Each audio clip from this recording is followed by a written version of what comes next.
Bihira sa babae ang nagsasabi na gusto ka niya.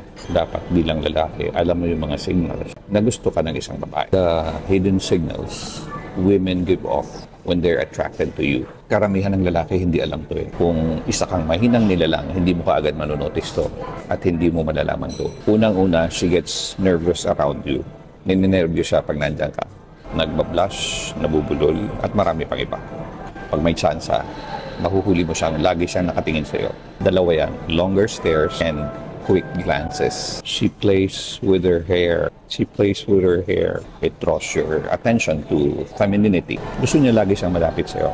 Pag gusto ka ng isang babae, she stands near you. Gusto niya lagi nakatabi sa'yo. Or maski na lang nakikita ka niya. Proximity is not an accident.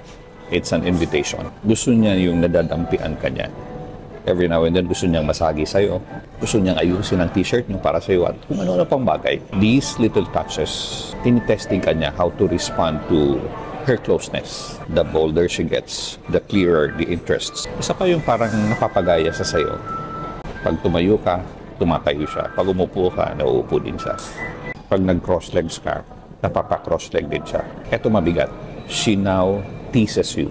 Nakikipag-joke siya sa'yo, nakikipag-joke siya sa'yo, nakikipag-asaran. She becomes playful and sometimes she creates a little bit of tension. Pati ikaw natitense ka na. Ilan lang yan, marami pa yan eh. So dapat, bilang isang lalaki, hindi ka isang mahinang nilalang. Huwag kang totorpe-torpe, sayang. May gusto pala siya sa'yo, dinidedma mo. The best part is, kung gusto mo rin siya.